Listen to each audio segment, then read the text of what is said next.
Hello and welcome to this masterclass discussion on compliance. I'm Brian Caplen, editor of The Banker. I'm here with Luc Meurant, who is head of banking, markets and compliance service at Swift. And we're going to start by looking at the compliance challenges facing the financial industry. Now, Luc, I mean, banks big and small, they're all talking about compliance these days. I mean, what are the challenges that they face? Yeah, many, clearly indeed, you're right. So everybody's talking about that. Well, I think to make it simple, there are two main challenges. One is effectiveness. So basically there are many regulations and clearly there is no tolerance in terms of what you should do, right? You should stop those transactions, you should stop those institutions that are involved in financial crime, and you better comply. If you don't, then you see the magnitude of what can hit you, and there are many public examples. Now the issue too is that what is expected is not always clear. The regulation keeps evolving, so you need to keep up with the pace. They are different per countries, and sometimes there leaves room for some ambiguity. So, for instance, when you get a name on a sanction list, you're supposed to catch the names, but what about if the name is misspelled?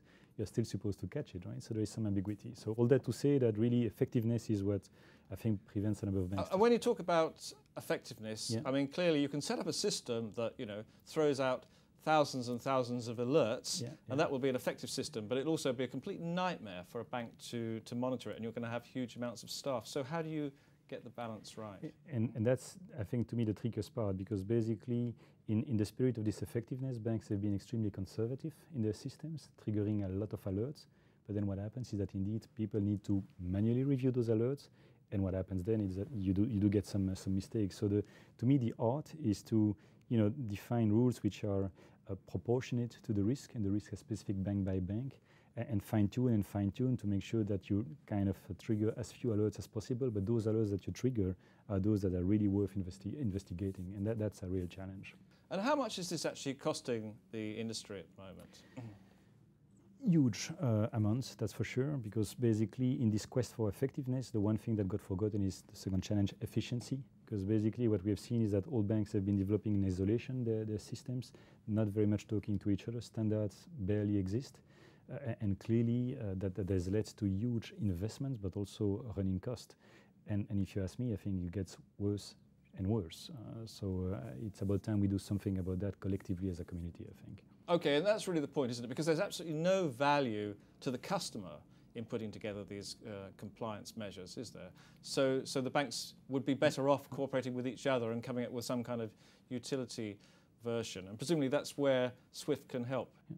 You're absolutely right. I think there is no value to the customer. There is no value to the bank either. I don't think you win any customer those days by being more compliant. What is clear is that you better be compliant, because that's a license to play. But whether you're the best in class in compliance doesn't bring any customers. So, which is good news, because it means it's a non-competitive field, and that is typically what you need to start, working together as a community. And I think we have reached that point. I think since a couple of quarters, banks are in that mindset.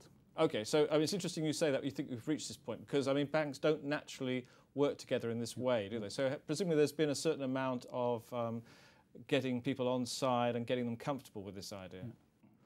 I think yes is definitely the answer to your question, and I think it has been triggered by the fact that banks have realized that it will never stop, and good will never be good enough. So at some point we better work together to address that issue, otherwise the cost will be completely out of control, and yet you won't reach the effectiveness level that you're expected to reach. So clearly there will be more kind of ideas coming from several brands than just one, so basically collaboration is key those days. Okay, and where are we starting work? Well, you see a lot of opportunities and requests for collaboration in many areas. As far as Swift is concerned, we started in the sanctions field because this was close to our business, so we thought we would start there. And we developed a kind of service for sanction screening for small users. And that was the beginning. But from there, clearly, we got many requests to expand beyond that. Know your customer, anti-money laundering. There are many more areas that call for collaboration. Okay, Luc, we'll come back and talk about some of those areas, in particular the sanctions compliance and the know your customer, in just a few minutes. Very good.